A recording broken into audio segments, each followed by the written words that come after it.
Hi, this is Emily Saliers from Indigo Girls, and you're listening to Rainbow Country.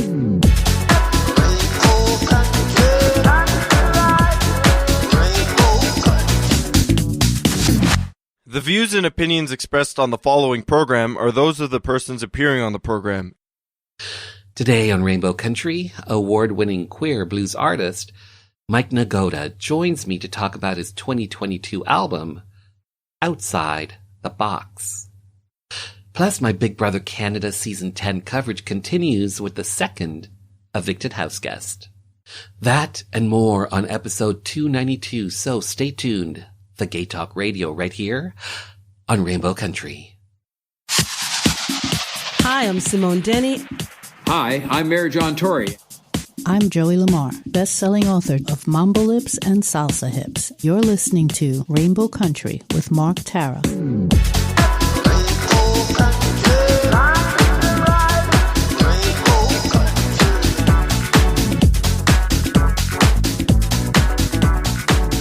Well, hello and welcome to a brand new journey through Rainbow Country. As I like to call it, a little gay radio show working to give voice to the LGBT community and beyond. And as always, I am your tour guide through Rainbow Country. I'm producer and host, Mark Tara. By the way, Rainbow Country originates from CIUT-FM in Toronto and now proudly in syndication on 12 outlets across Canada. So, from coast to coast to coast. The Yukon, British Columbia, the prairies in Saskatchewan and Manitoba, the east coast of Canada in Newfoundland, Ontario, even down to Buffalo, New York, and online. Well, thanks to you tuning in, streaming, downloading, but ultimately listening. Together, we continue to build Rainbow Country into a nationally syndicated gay radio show, a #1 LGBT podcast on Podomatic.com's Gay and Lesbian chart, as well as being recognized as Canada's #2 LGBT podcast on Feedspot.com. So today, queer blues artist Mike Nagoda joins me to talk about his 2022 album, Outside the Box, an album that brings his brand of soulful, progressive, queer, electronic blues music to Canada and the international scene. Plus, my Big Brother Canada Season 10 coverage continues with the second Evicted HOUSEGUEST. And in Hour 2, music from LGBT artists, independent artists, voices that we've come to know and love in classic disco, classic 80s, classic house, and on this episode I'm featuring some classic 90s house, some classic 80s new wave, as well as a spotlight on gay singer-songwriter Steve Grand, and more. So, when I return, my Big Brother Canada Season 10 coverage continues with the second Evicted HOUSEGUEST. Bill 7, to ban discrimination in employment, government services, and housing, based on a person's sexual orientation, was up for a vote at Queen's Park. Most NDP and Liberal MPPs supported the bill, but without some progressive Conservative legislators backing, a divisive split could rack the province. 4 PCs decided to break party ranks to vote with their conscience and support Bill 7. Cabinet Minister and MPP Dennis Timbrell did it to show solidarity for his beloved brother, the well-known drag queen Rusty Ryan. And for me, a gay politician who was not yet out, I had to take a stand. We were known as the Gang of Four. I'm former Cabinet Minister and MPP Phil Gillies. The date, December 2nd, 1986, when LGBT rights came to Ontario. Hi, I'm Saida Garrett, co-writer of Michael Jackson's Man in the Mirror, and you're listening to Rainbow Country with Mr. Mark Tara.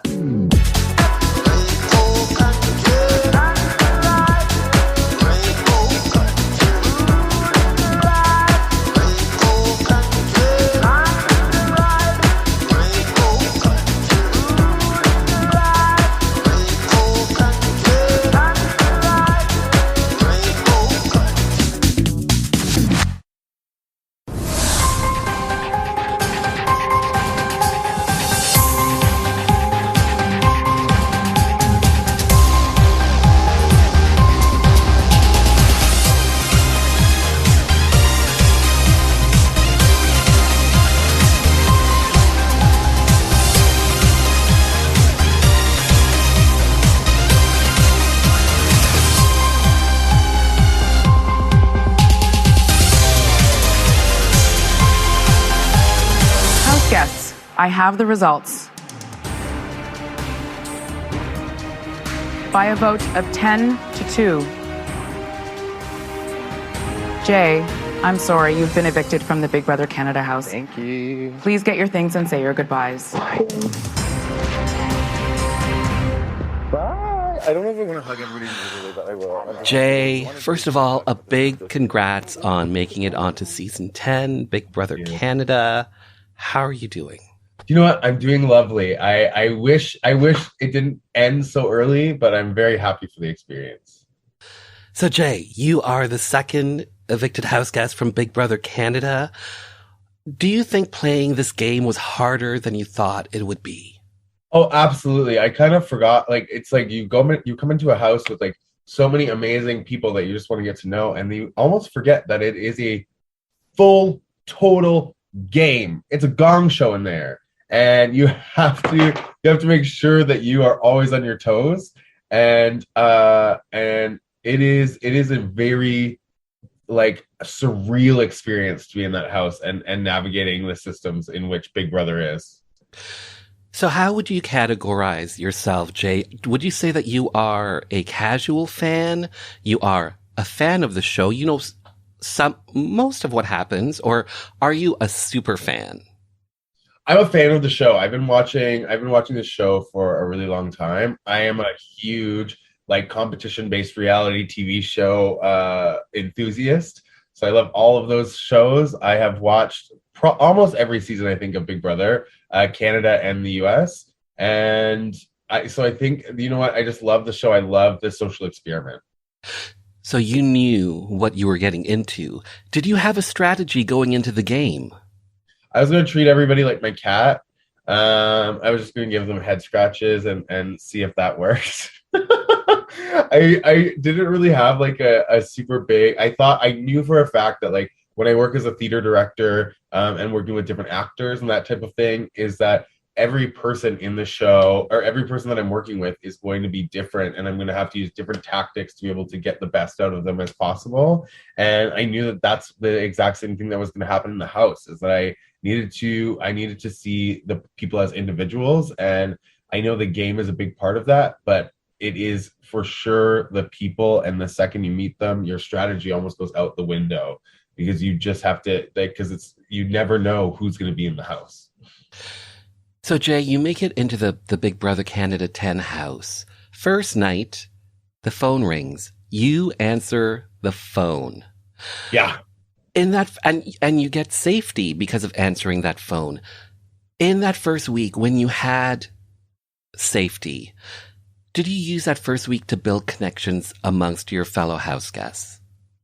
I did. I made so many great connections and had so many great conversations with people. I think where I went wrong in that was I wasn't making connections on a game level as much as I should have maybe, and more of a personal level. Because I just love talking to people. I think people are just so great and so amazing. But I should have been like, yeah, and then what can you give to me? I didn't do that part very well. So looking back now, why don't you think you played the game during that first week when you did have safety? Yeah, I kept saying to people that I wasn't ready to make a decision yet on who I wanted to work with. And that for sure bit me in the butt. I just didn't want to have to. The thing is I know that it's a game of backstabbing and manipulation and stuff like that. But I thought maybe if I could have connected with a couple of people that were like-minded as me, then we could work together and I wouldn't have to backstab them until the end. And I didn't want to just go into every alliance possible just for the sake of doing it and then backstabbing people in the end. Because I think my word is very important and I wouldn't want to break that. I try to lead with joy and that everybody has my best interests at heart. And that doesn't work as well in the Big Brother house as it does in real life. So I'm interested to know, Jay, in regards to your gameplay, what do you think was the biggest move that you made? I think my biggest game move that I was in the midst of making while I was there is creating like a little bit of a Misfits alliance. So with Betty, Helena, I really wanted Melina to stay. That was one of my big ones. I think if I would have won POV, I think everything that I said to any person about like who I wanted to send home or who I was targeting was really a strong and aggressive gameplay that would have worked if I would have just won that POV. But I'm really proud of the game that I played, and I think that like I played it as strong as I could. So Jay, you are a big personality. Did coming on to Big Brother Canada, was there a bigger message that you wanted to get across when it comes to who you are and what you represent? Yeah, absolutely. I think that I grew up and I became a theater artist, and I never really saw people that looked like me on stage. And I think the very first time was one of my really good friends now in university was maybe the first Black person I ever saw on stage, or the first one that I remember. And I was like, why is this taking 18 years for me to remember or recognize a Black person on stage or a person of color? And I really wanted to be in people. I don't remember being in my living room growing up and seeing somebody that looked like me and being able to see myself in them. And I really hope that through this process and through this experience on the show, that somebody saw themselves in me and were able to hopefully one day maybe be on Big Brother or decide to take a risk in their life. And that's what I hope that people got out of this experience for sure. Looking back, is there anything that you think you would do differently when it comes to gameplay? Yeah, absolutely. I for sure would have made a little bit more of alliances throughout the beginning of the game. I should have maybe connected with people on a game level in a way that I didn't do right off the bat. That is probably my biggest regret, but I don't have a lot of regrets from the game. I think I played the game the best I could, and it's just one of those things that I say, Big Brother is two things. It is strategy that gets thrown out the window and luck. There's like some things of like, if somebody else would have picked the door for HOH in the first week, other than Herman, this would have been a very, very different season. So it's just, I think the cards lined up the way they did, and I'm very, I don't know if I would change anything except that freaking wood, that piece of cake that fell down. I was not stoked about that. I wish I could have changed that. So my last question for you, Jay, what was the best part about being part of Big Brother Canada Season 10?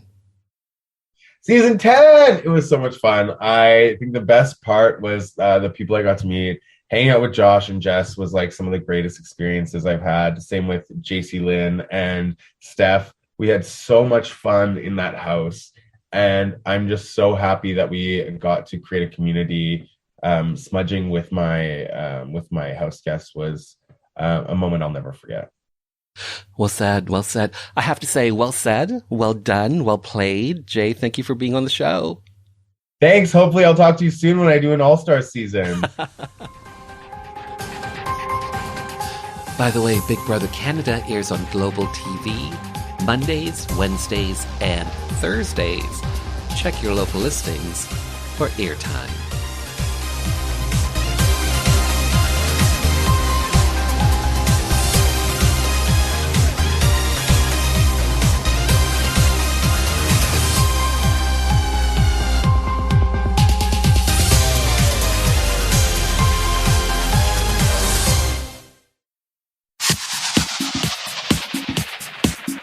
Hi, I'm Cameron Bailey, Artistic Director and co-head of TIFF, the Toronto International Film Festival. You're listening to Rainbow Country with Mark Tara.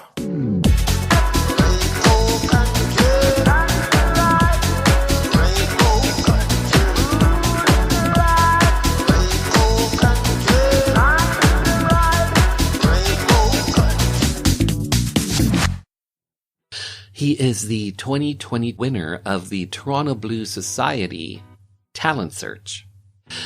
He was also born with cerebral palsy. Up next, my one-on-one with queer blues artist, Mike Nagoda.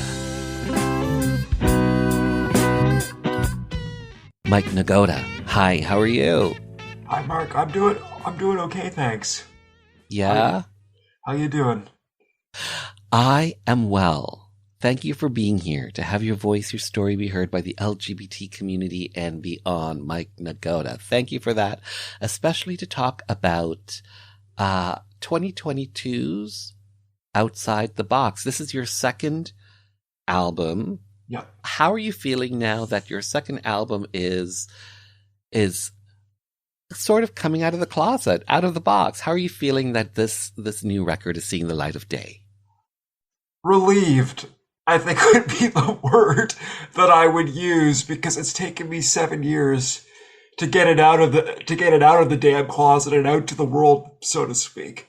I have had so many setbacks and delays with this record that I am just finally relieved that it's out to the public, and I can just breathe a big sigh of just relief that it's all over and that it's done finally, because it took me like 5 years longer than I thought it was going to take. You know, I thought, when I made Parliament, my first record, and that came out in 2014, I thought it was going to be a year, 2 years tops before my next record came out. I did not anticipate a 7-year wait. So I'm just glad I got the damn thing out after so long. I hear you. Are you happy with the final product? Are you content with the final product? Yeah, I really am. I was hoping to make a better record than Parliament, and I didn't do that this time. But I think I at least equaled myself in that respect. I think it's as good as my first record. There are some people who like it even more than my first record. So, I mean, but for me, I've maintained my level of artistic quality and integrity. And I'm very, very, very pleased with how it came out. It was a challenge to do because, like, my first record was a concept album. So when I was writing lyrics, it was more with an overall story and narrative. And this record had a theme, like, about me and my life, mostly. There's a couple songs that aren't about me, but the record is mostly about myself and my life and my experiences. And it was really different for me to write songs where just the story was contained within one song versus being spread out over multiple songs, right? So I'd never really done that before, and it was a very interesting learning experience to try and condense the narrative to a couple of stanzas, right, or a couple of lines versus spreading it out over several different tunes. And that was a real challenge, and I'm happy with how it came out. I definitely discovered a new way to write lyrics and a new way to express myself that I hadn't done before. And with the music, it was definitely a challenge because I wanted to play at faster tempos for this record. And playing fast is not something I'm very good at because of my cerebral palsy, my disability. My hands will fight me whenever I try to play fast. So I really wanted to push myself in terms of what I could do in terms of my physical limits with my disability, with my music. And I'm very, very, very happy with how it came out. The production from my co-producer, Chris Burkett, sounds fantastic. The whole record just sounds amazing. And it's nice and bright and punchy. So very, very different from my last record, which was all dark and gloomy. So complete 180. But yeah, very happy with it. So how would you describe the sound of Outside the Box, the sonic landscape of this new record? How would you describe the sound of this record? So it's a journey.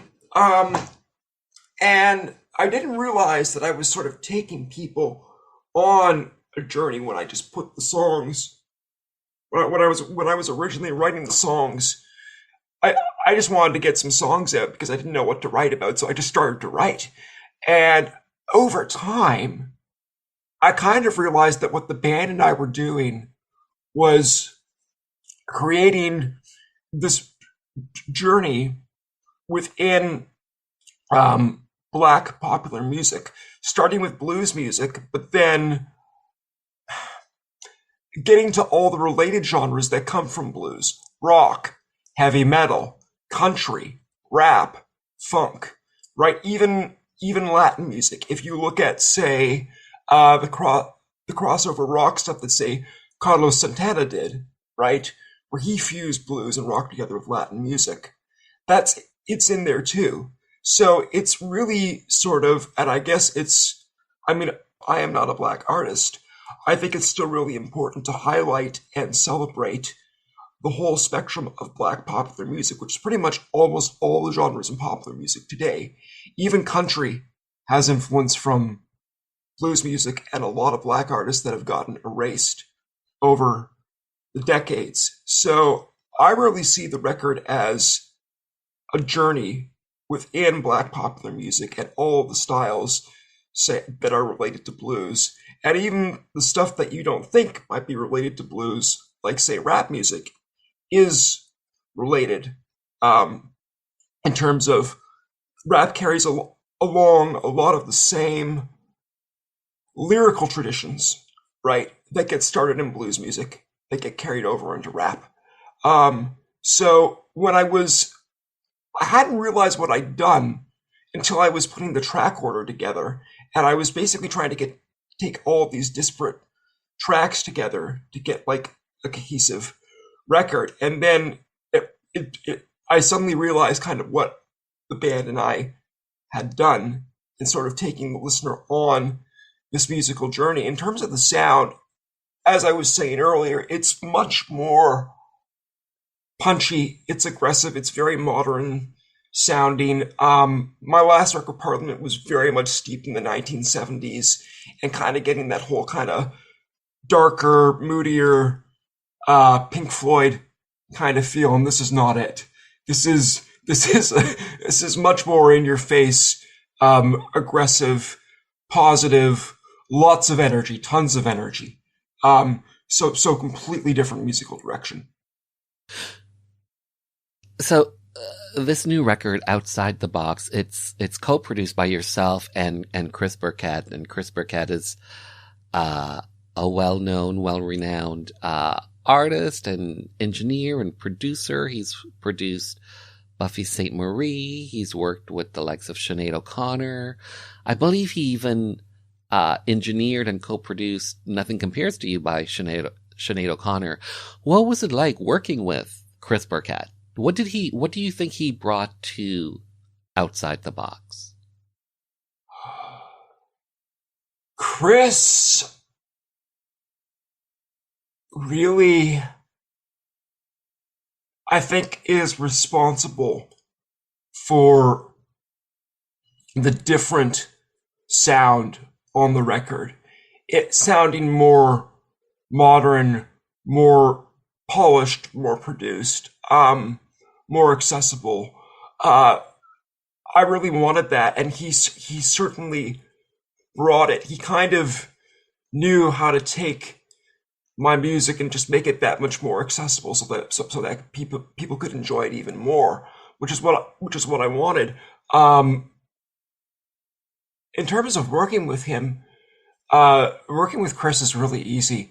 He doesn't get too much in the artist's way. He just kind of gives me the freedom to do what I need to do, and just kind of lets me create and lets me be me. One of the really great things that he did really early on for the band was for the title track for Outside the Box.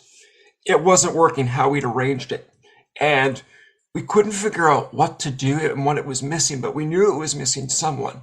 And the band and I had scratched our heads over this thing for so long. And then Chris came in for one rehearsal to listen to all the tunes and make changes to the arrangement and make them better. And for the title track, he looked at to my drummer, Jeremy Ronson, and he said, when you go to the riff, put it in halftime and give me like a John Bonham Led Zeppelin kind of beat, like on Say Whole Lot of Love. And we tried it, and just the whole thing clicked. So Chris just suggested these little tiny things, and sometimes they were the simplest thing in the world that I would never think of as an artist, but they just made the song all come together and work. And that's why you always need a good producer by your side. You always need that sounding board, because you can get so mired in your own work and so consumed by it that you can't see the forest for the trees, you know? And that's why having Chris there was essential. He was indispensable. When I couldn't figure something out, he chimed in. Or when he didn't think something was gonna work, he let me know, and he basically acted as my conscience, so to speak.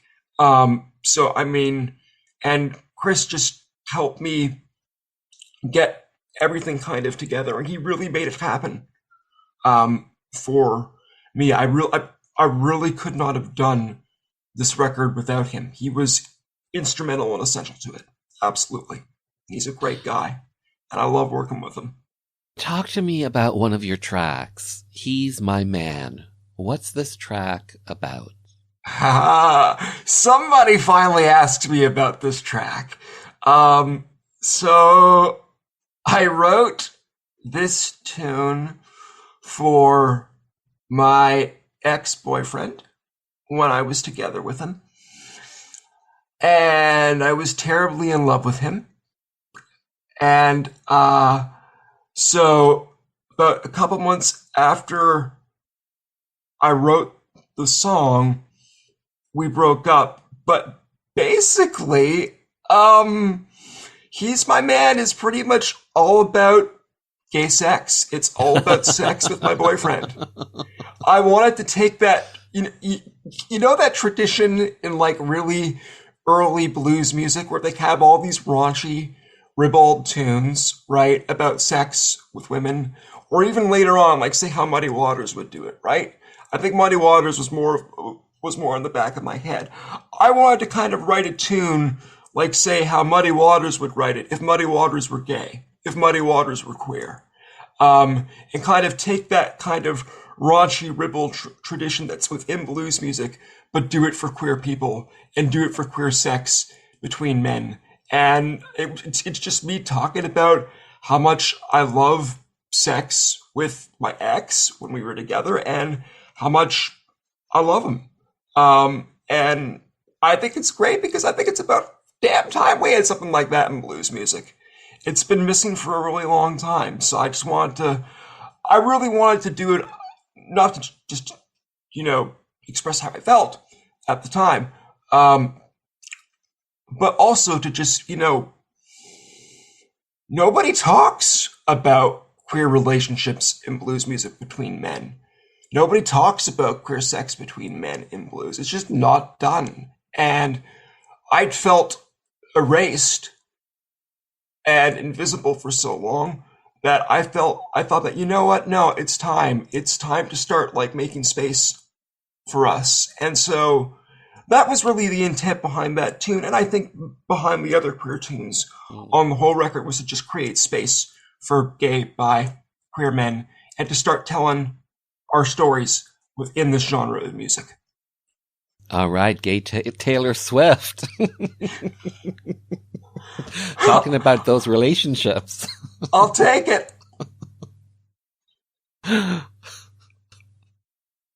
You asked. I did, and I love the answer. Well, I love you, boy, with all my might. Want you in the evening every day and night.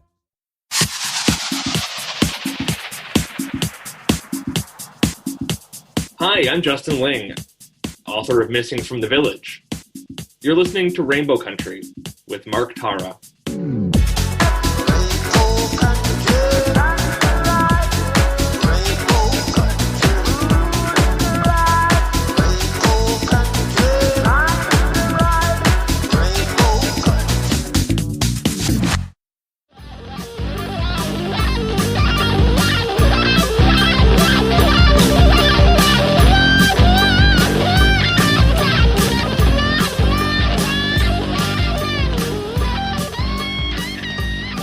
Mike Nagoda, you were raised Roman Catholic.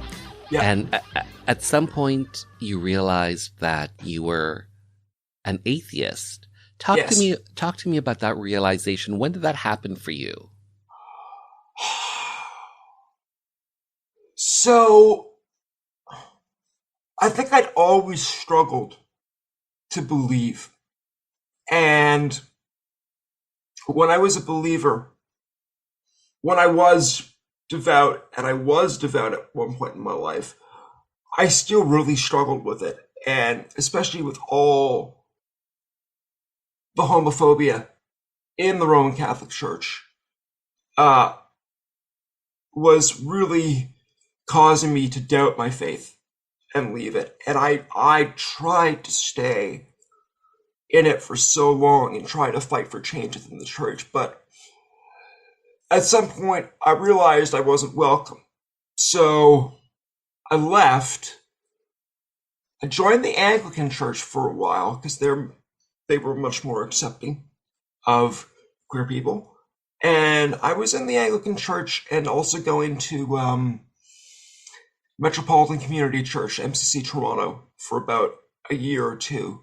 And MCC is like the only Christian denomination founded by queer people for queer people. So I was very welcome there as well. But at some point, I don't know how it happened, but I realized that all the experiences that I'd had of God, where I thought that I felt God's presence, or when I thought I could hear God talking to me or responding to me, it was all in my head and it wasn't real. And I realized through that I was having serious mental health issues, which I needed to get into therapy for. And so it was this really weird experience to realize that all of the deeply profound religious experiences that I thought I was having were actually as a result of mental illness and weren't real. I guess the experience was real, but it wasn't what I thought it was, and it was this very weird experience of, I'd believed this for, at that point, maybe 30 years of my life. And then to kind of find out that it wasn't real and that it was basically not true. I felt lied to, I think, by my family who raised me. And I felt betrayed in a sense. And it was weird, but having all these, when you really believe in it, you really think that God is there listening to you, talking to you, and that you can have a conversation with him. And to find out that that wasn't true at all, and that it was just all me in my head the whole time, I felt like my best friend had just died. And I went through this real grieving process and this real process of loss. And I think I'm still processing it. It's hard to really shift and let go of something that you've not only held on to for most of your life, but that was a core part of your identity, and now no longer isn't. And so you kind of have to rediscover yourself and build yourself back up from the ground up, because the foundation that you based your whole identity on, religion, God, is no longer there. So it's been a huge shift for me. And so the title track on the album, on Outside the Box, was about me leaving the church. And when I did, kind of rediscovering who I am, embracing myself as a queer person, and just kind of, there's a big scream at the end of the tune, but basically it's a scream for freedom. It's a big cry for freedom, and just kind of celebrating my own freedom from homophobia, from religious oppression. But yeah, basically at some point I figured out that none of it was real and that I didn't believe in any of it. And that was huge. So let me ask you this. I understand the organized religion aspect of it, and not necessarily following that or believing in that structure anymore. But do you believe in spirituality or anything greater than yourself, let's say? So, the one area where I'm agnostic, okay, is what happens after we die. Mm-hmm. We don't know the answer to that. Mm-hmm. We just don't know. We know that it takes the body about 3 days, about 72 hours to actually die. It's a whole process. And that when your brain shuts down at the start, we know from a couple of recent scientific studies and reports that have come out that your consciousness continues to exist for about 3 days after that. But after that point, we don't really know. I get the sense, and it's just a gut feeling, that there is something after we die, that there is something bigger than us. I don't think it's God, and I don't think it's anything like separate from us, in terms of like a separate individual sentient being, so to speak. But I get the sense that reality, at least, is far bigger than just 3 dimensions. And we know it is from science, and from what little I understand in terms of what they're doing from the mathematics and quantum mechanics say. But I get the sense that when we die, we won't stop existing. Our reality will just get bigger. And our reality will change and shift and will continue to exist in a different form and maybe in more than 3 dimensions. I don't know. This is just all guesswork at my point. But yeah, I do believe that there is something bigger than us for after we die. And for that matter, while we're alive, the universe is far bigger than us anyways. You know, so I mean, life itself and the grandeur of the universe is amazing. And it provokes a sense of awe and reverence for life for me. So I would say I'm a spiritual person. And I'm spiritual in the sense that I think you can still celebrate the sacredness, if you will, of all life, of all living things, without there being a God. I don't require a divinity for things to be divine, because in a sense, I think life itself is divine and special and precious in a sense. And I think we need to hold on to it and nurture it, cherish it, and celebrate it.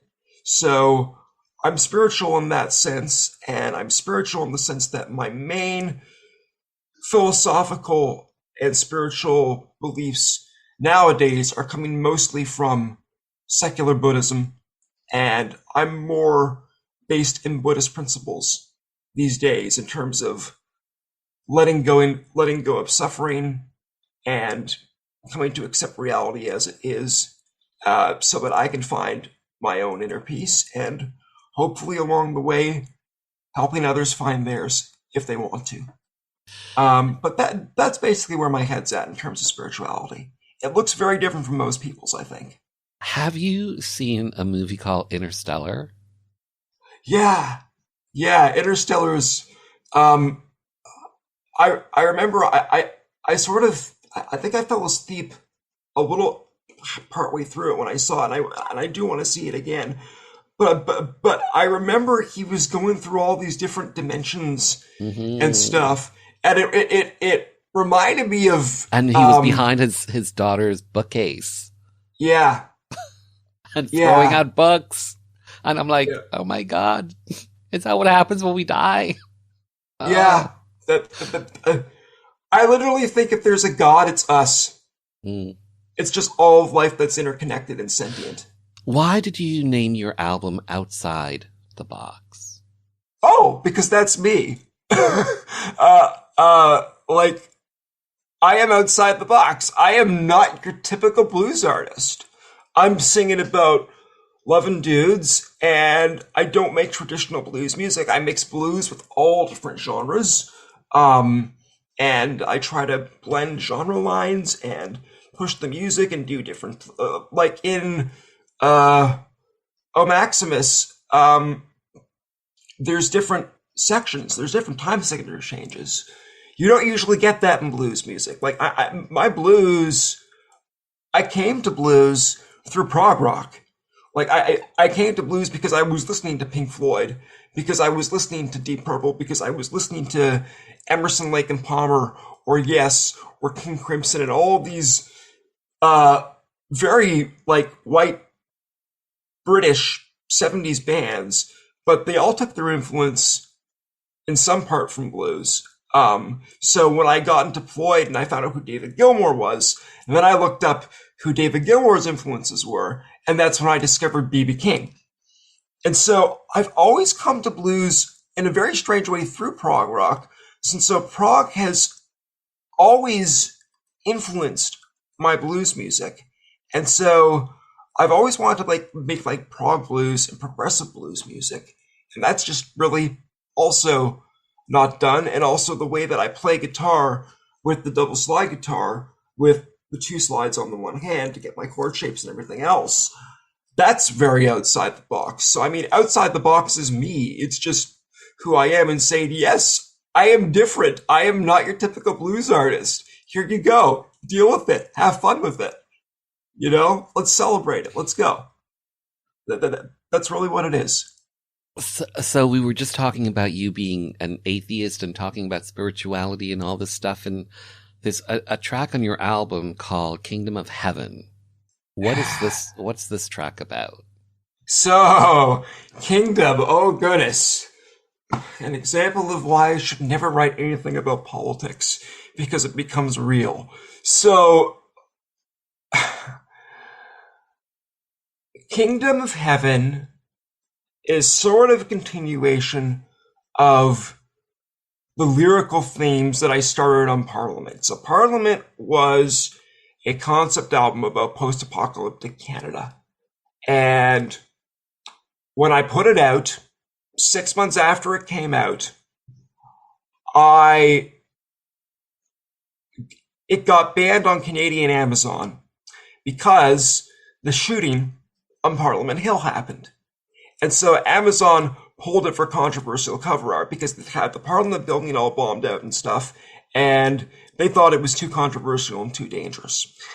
And so for me, when I watched those shootings happen, and I watched the terror that was going on, and then Stephen Harper, who was the Prime Minister at the time, afterwards tried to like pass Bill C-51 to give the spy powers more agency and kind of create like a little mini police state.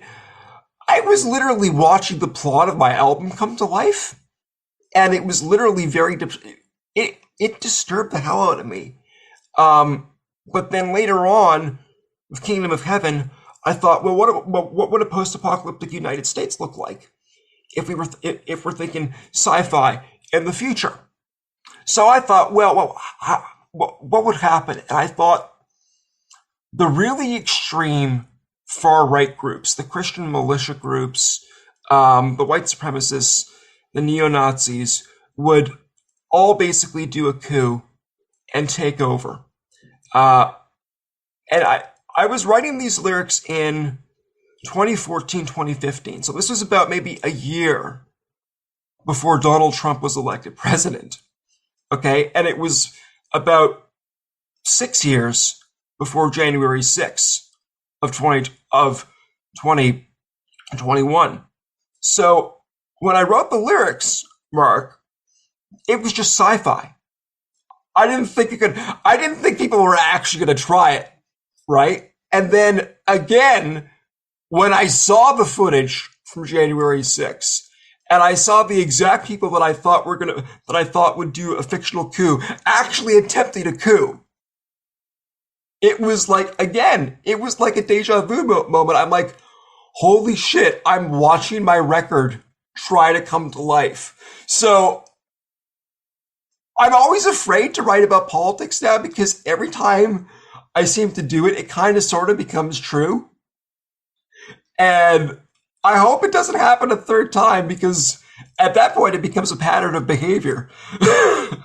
So yeah, Kingdom of Heaven is about a guy who gets radicalized into one of these far-right groups, and basically they take over, and then they basically try and take their empire overseas and try to conquer other lands abroad. And so it was always intended to be like maybe a warning of where things could go when I wrote it, a warning against it. But now it's become an active warning of, oh shit, no, this is real. This is really happening. We have to fight. We have to fight this. We can't let white supremacism, we can't let neo-Nazism become the reality.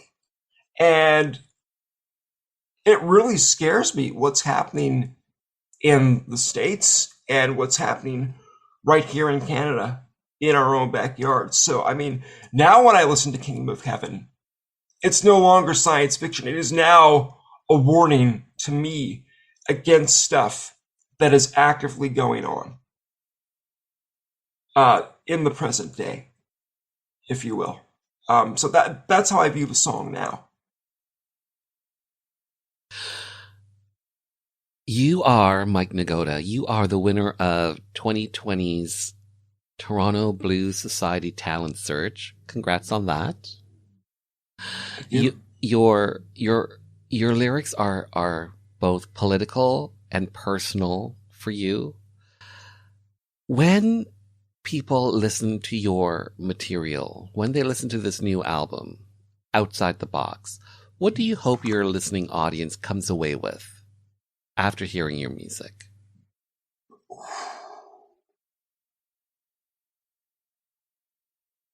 That's a really good question. I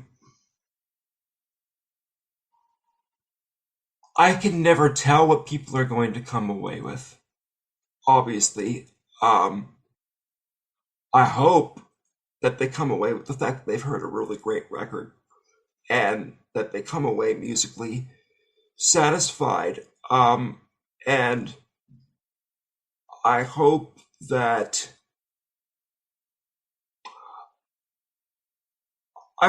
queer people, when queer people listen to this record, come away with the sense of there's someone out there telling our stories and fighting for us.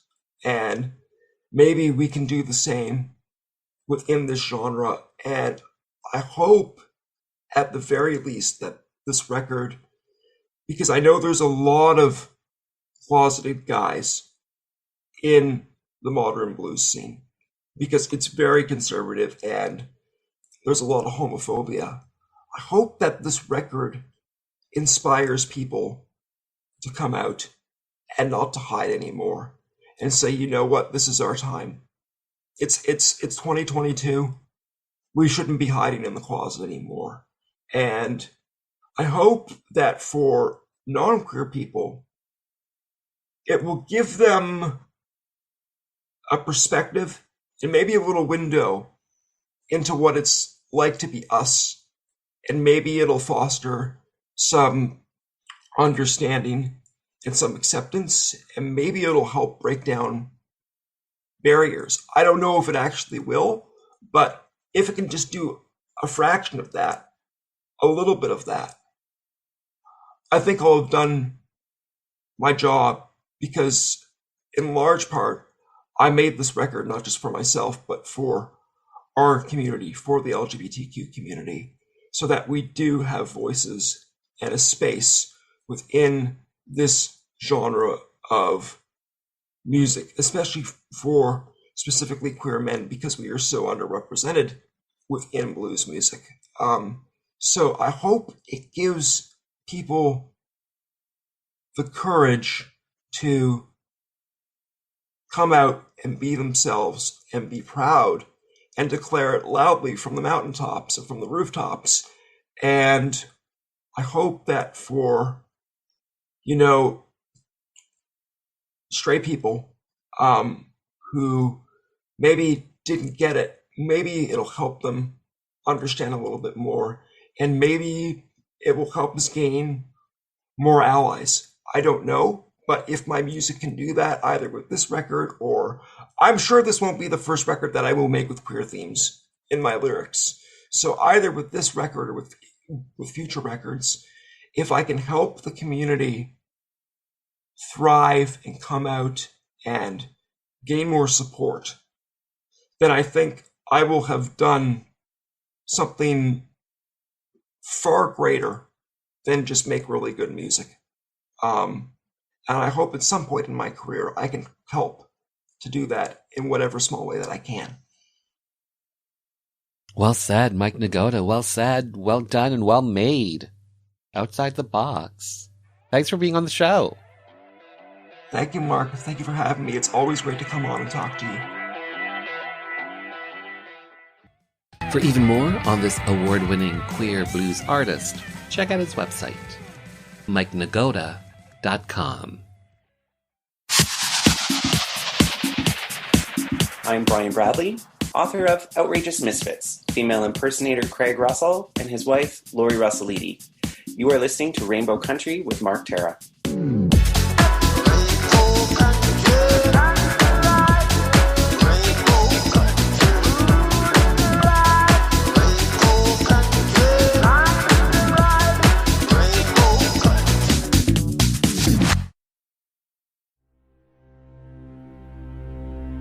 Hi, my name is Joanne Vanicola, and I'm an actor and a writer, and I was first on Rainbow Country with Mark Tara on discussing the massacre at Pulse Club in Orlando.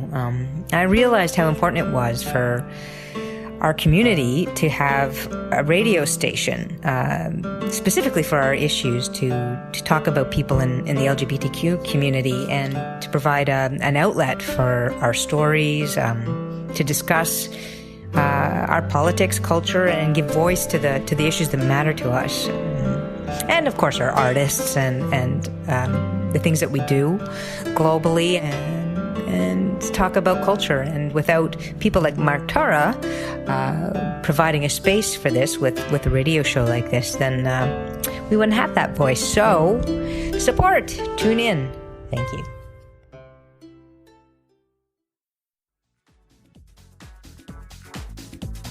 And just like that, this little gay journey through Rainbow Country has come to an end. For the full 2-hour episode, make sure you head over to marktara.com, where everything is connected, and hit the archives banner. To keep up to date with the show, make sure you follow me on socials at Mark Tara. The podcast is available on all major platforms, including Audible and iHeartRadio. And finally, I want to thank you for taking your time to be with me. Remember, we live in days of making dreams come true. So believe in yourself, and the world will believe in you.